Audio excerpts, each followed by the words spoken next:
लखनपुर गांव में भोला अपनी पत्नी माया के साथ खुशी से रहता था।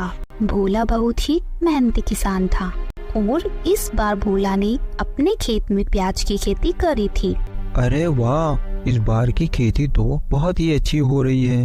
लगता है इस बार फसल बहुत ज्यादा होगी।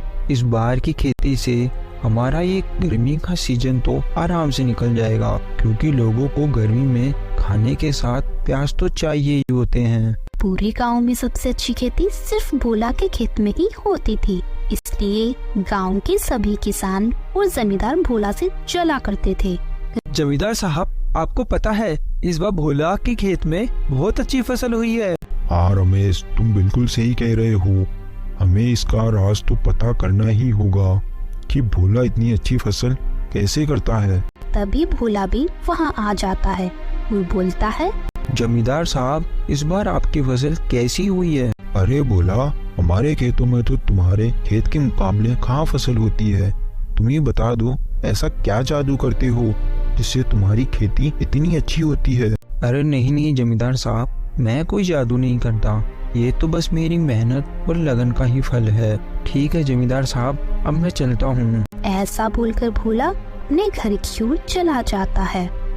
जमींदार साहब, अपन को इस भोला का कुछ तो करना ही पड़ेगा, वरना इस बार गर्मी में भोला ही अपने प्याज बेचकर अच्छे पैसे कमाएगा। हाँ रमेश, तू चिंता मत कर, मुझे एक उपाय सूझा है। कैसा उपाय जमींदार साहब? अपने गांव में इस बार प्याज की फसल केवल 2 ही लोगों ने की थी, या तो भोला ने या अपन ने, और सबसे अच्छी फसल भोला की हुई है।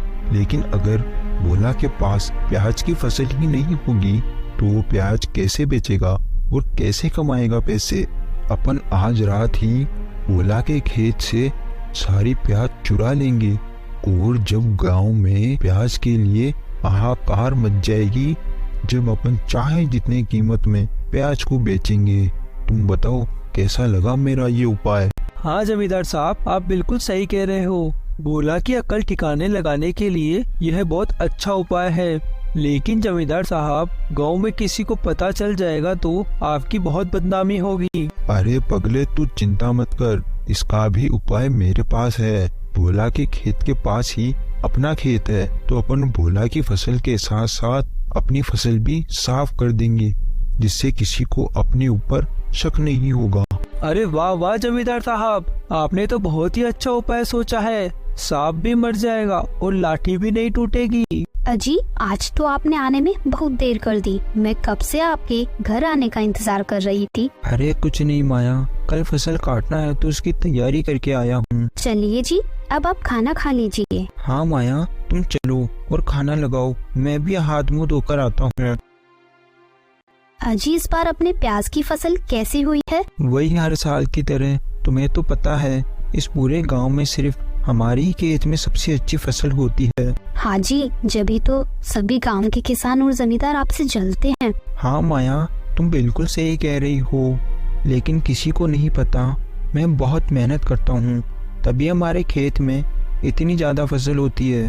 फिर भोला खाना खाकर बोलता है, वाह माया, आज तो तुमने खाना बहुत ही लाजवाब बनाया है। तुम्हारे हाथों में तो पता नहीं क्या जादू है। आज खाना खाकर माया सच में मजा आ गया। चलिए चलिए, अब बस भी कीजिए तारीफ करना। चलिए अब सो जाते हैं, क्योंकि कल आपको जल्दी फसल काटने भी तो जाना है। ऐसा कहकर दोनों सोने चले जाते हैं और उधर जमींदार और उसका आदमी रमेश दोनों भोला के खेत की तरफ चले जाते हैं। देखो देखो, वो रहा कि भोला का खेत। चलो चुपचाप चलो, वहाँ जाकर भोला की खेत की सारी प्याज निकाल लेते हैं और फिर अपने खेत की भी प्याज निकाल लेते हैं और बोरियों में भरकर निकल लेते हैं। समझ गए तुम? फिर थोड़ी ही देर में जमींदार और रमेश मिलकर दोनों खेतों की प्याज निकाल लेते हैं।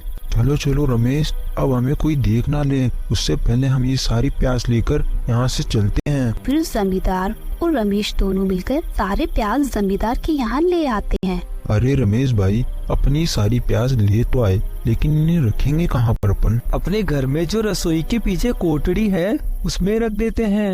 फिर अगले दिन सुबह होने पर जब भोला अपने खेत में आकर देखा तो उसका पूरा खेत उजड़ा हुआ था।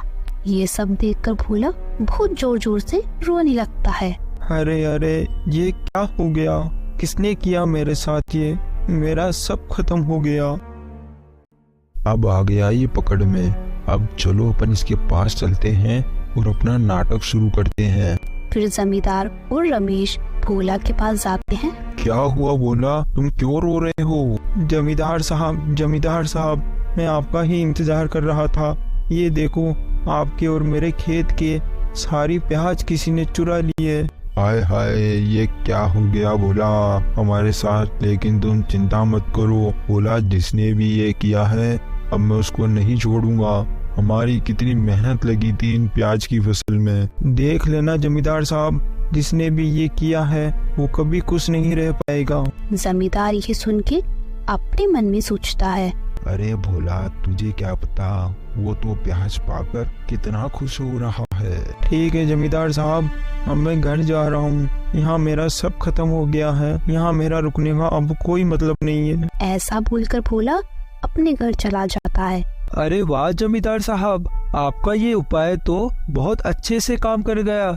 सांप भी मर गया और लाठी भी नहीं टूटी। अब रमेश, ये काम तो हो गया, लेकिन अब तुम बाजार में जाकर प्याज की मांग के बारे में पता करके आओ। फिर रमेश बाजार में चला जाता है तो वहाँ लोग बातें कर रहे होते हैं।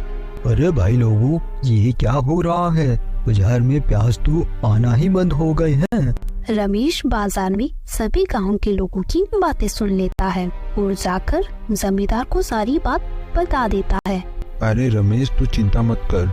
अब हम इन प्याज को कुछ दिन और ऐसे ही रखेंगे। जब बाजार में प्याज की मांग ज्यादा होगी, जब हम इन्हें ज्यादा दाम में बेच देंगे और कोई कुछ पूछेगा तो बोल देंगे कि हमने ये प्याज शहर से मंगाए हैं। फिर ऐसे ही कुछ दिन बीत जाते हैं। जमींदार साहब, मैं आज ही बाजार का हाल देख कर आ रहा हूँ। बाजार में प्याज के लिए हाहाकार मच रहा है। अब सही समय आ गया है अपने प्याज बेचने का। और आपको पता है, भोला ने भी प्याज की नई फसल के लिए अपने खेत में बीज डाल दिए। अरे कोई बात नहीं भोला, की जब तक फसल उगेगी जब तक हम बहुत पैसे कमा लेंगे। और हाँ, आज तुम थोड़े प्याज ले जाओ और बाजार में अच्छे दामों में बेच कर आओ। फिर जमींदार और रमेश जैसे ही रसोई के पीछे की कोठड़ी को खोलते हैं तो उसे बहुत ही गंदी बदबू आती है और देखते हैं कि उनके सारे प्याज सड़ चुके हैं। हाय हाय, ये क्या हो गया? मेरा कितना नुकसान हो गया।